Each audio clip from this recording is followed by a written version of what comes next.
All right, so today we're going to be going over how to do a rear brake job on a 2017 Suzuki King Quad 500, also known as the 500 AXI.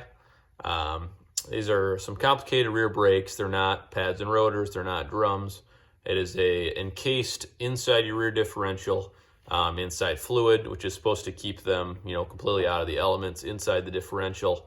But unfortunately, there is nothing you can do besides take off the rear differential from the machine, which requires taking off our CVs and all of our knuckles in the back and control arms and hub. So it is a little bit of a pain in the butt, but really, if you go along with this video, it won't be as hard for you as you think. So we're going to dive right into it here, and I will show you exactly how we have to do it. All right, so I've already disconnected my hubs. They're obviously down there. We basically, all we did was we took off our tire, removed our upper and lower control arm bolts here and here. This is a 14 millimeter head with a 12 millimeter nut. And then we took off our castle nut here, which I believe was a 1 3/8. I can't remember exactly off the top of my head anymore. Take off that castle nut, and then you should be able to pull that hub straight out. Then we're going to fold this control arm up, and this will be replicated the same way on the other side. It'll just be the opposite direction. Your CV here, we obviously have to pop out in order to get your rear differential completely out of here. So we're basically just going to take this and we're going to push it all the way in until it's all the way in that U-joint, or that the universal joint. And then we're going to pull as hard as we can straight out, and it should pop out within a few of them.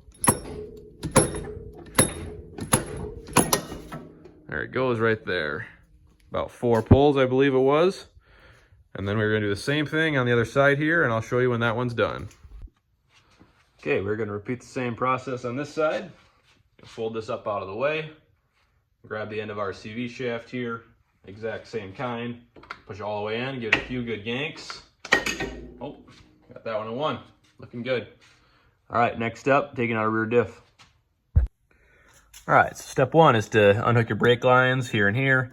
This one is running to our foot pedal. This one is running up to our front brake. I'm just going to label it just because I like to. I'm going to label this one with a B for bottom and T for top, just so I know which one goes into what. All right. Okay, so now coming at it from the left side, if you're sitting on the quad, you got your 2 brake adjusters here. We're going to unscrew those completely and take our cables out of our tensioner here, if you want to call it that. And then we're going to have 3 bolts. So we have one down here, head of a bolt right there on the back of the frame, and one right up here. If you can see the head of that bolt my finger's on right there, coming down from the top of the differential. I believe those are all 14 millimeter heads as well. Nuts I'm unsure of, but I'm going to buzz those out and then we'll get back. All right, so the bolt on the right side, bottom of this differential is just being a little pain in the butt. Not much room to work with the ratchet. So got my little Milwaukee impact here, going to buzz it out hopefully.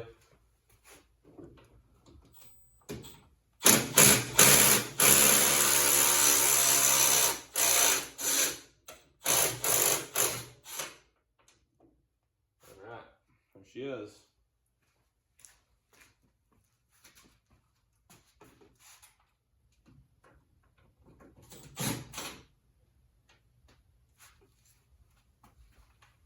All right, so far we've got the back bolt out with the nut on the other side of it. These two are both centrally located on the bottom of the differential. They go on both sides from the frame into the threaded female end of the differential. Now we're going to get access to our top ears coming down from the frame.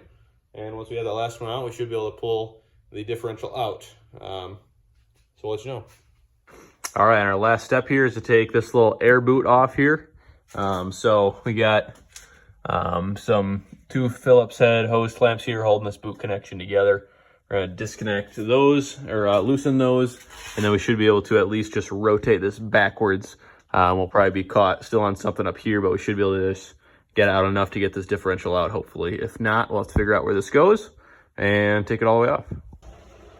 All right, guys, so back here on a different day, actually. I have skipped a few steps here and there, so I apologize, but I'm going to explain to you exactly what I did basically in this differential teardown for these new brakes and some other parts that I found as well along the way that have needed replacing. So let's dive right into it down here. So this is our actual this is the front part of your differential where all of your brake plates are held in. So these are still stacked exactly where they need to be. You've got 2 outside plates with these little pins going through all the plates, and those have little springs on them, and that's what's keeping them separated. So you've got 3 friction plates, 2 separator plates, and then your 2 outside plates here. It'll all pull out in one stack when you pull it out. So I've already replaced mine. I apologize for that. I got distracted and just kind of got it done. It was hard for me to hold the camera while doing all of it, so I didn't. So got all those replaced inside there. We've put in 2 new seals, one right behind this cover. You can see it right back there in the crevice. And then the seal of your cam, brake cam as well. So we got both of those new ones pressed in. As for the differential itself, I had this main bearing where my pinion gear was. It's removed right now, but that main bearing was all blown out. So the balls were still in there, but the whole cage that holds them in place was gone. So I decided to tear this whole diff apart, and there were shavings everywhere. I'll show a picture of that as well before I cleaned it out. But basically, it's just these 8 bolts that you take off, and you can separate your whole gear from this whole side. There's just one O-ring that seals down here, so make sure that's still in good condition. Apply some grease when you put it back together on that seal. If you want to use some RTV on this mating surface where it meets here, you can, but when I took it apart, there was nothing there. So from the manufacturer, I don't think they put anything there. As for that, I just cleaned it all out and got everything nice and good. These needle bearings are still good. It's just this one bearing that was on my pinion that was all loose. So you've got a retainer nut in here that you'll have to use a certain tool for. I actually was able to use 1 3/4 tube steel to lock into 4 of these corners, and then I was able to remove that nut. So that whole thing comes out, and then your whole pinion gear can come out as well. And then you'll have to press the bearing off of that shaft. So I'm kind of on the end of, I'm waiting on that bearing, and then I can start reassembling all these things. There are a couple places where there are shims, just 3 little metal shims, and they put them all together at once. And just make sure when you're taking it apart, you remember where those are going. If not, go on your part schematic and look it up, and it'll show you the order of what everything goes in on there. If you have any other questions, feel free to comment. I didn't really say it, but this brake was just 7 bolts holding this whole casing on the front. And then there is a gasket that goes in between here. You'll want to replace that if you take this apart. So have that one ready. And then after you take those 7 bolts off, just drop this whole case right out the bottom away from your differential here. And then you'll just have this case here. It's kind of a mess at first when you're taking the fluid apart, but it is not awful. So I tried to drain mine as much as I could before I took it apart. But I will try and get you a reinstall assembly video of all these things.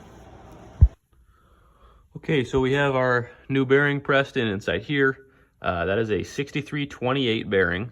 So it's a 60, I know it says 63 on the first slash, but it's a 68 millimeter outside by 28 millimeter inside diameter by 18 millimeter wide. So I decided just to go to an industrial bearing distributor near me instead of going with Suzuki's, because this one's actually a higher quality bearing. It did come double sealed, but I just ripped those out and cleaned out the grease, and now it'll be lubricated by oil. So that being said, I threw back on this main diff split cover as well. You got, I believe, 6 M8 bolts and 2 M10s. The M8s are torqued to 19 foot-pounds, and the M10s are torqued to 40 foot-pounds. Make sure you grease the O-ring on the inside of that before you put it on. Going all the way around this cover. Do that first, and then once we had our bearing pressed in here, we were able to put our retainer nut on, which is technically torqued to 72.5 foot-pounds, I believe. And the nut was, I think, 75 as well. This one's going to be very hard to gauge for you, because unless you have the exact tool that they recommend from Suzuki, you will not be able to get a torque wrench on it. All I can say is that when I took this apart, this nut wasn't even tight. I pretty much undid it by hand. but they have this little pin that you bend into this little notch, and that keeps it from ever moving. So it's kind of like a castle nut type thing. It's just going to keep it from ever spinning, even if it's loose. So I'll see you in the next step when we are putting our brake, I guess if you want to call it our front case of our brakes. Our friction plates are in there. We're going to mount that back onto this with a new gasket. All right, so we've got our main rear brake case here and our main diff case. I'll be pairing these two surfaces together with this new gasket from Suzuki. They always recommend that you put a new gasket in after taking this apart, just because there's fluid flowing all the way through your pinion bearing all the way into your brakes. So they should all be submerged in fluid. That being said, make sure you have your little pins. You can see one right here, little male pin sticking out there. They are removable. That was a little stuck in there actually, but I did have it fall out earlier, so make sure you don't lose those pins. There's one in this case, and there's one on the edge of this one right here in this hole. So those are not bolt holes. Those are made for these aligning pins. So what you're going to do is you're going to mount your cover or your gasket right over that aligning pin, and then once you get it paired up with this surface of the main case, we will be obviously getting this hole to line up with our other pinhole on this side of the case. So these plates can fall right out, so make sure you're kind of either holding that gasket shut or you're mounting it from underneath or sideways. You just can't really mount this from the top or your plates are going to want to fall out. I've got all my bolts ready right here to start threading in once I get it started.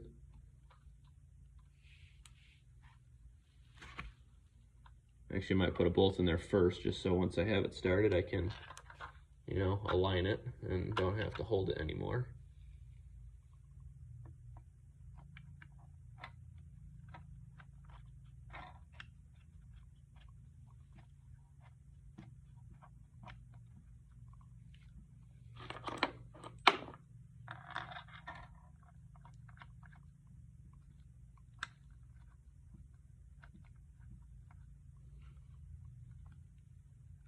You'll probably have to turn your this main where your drive shaft comes in order to get to a line here.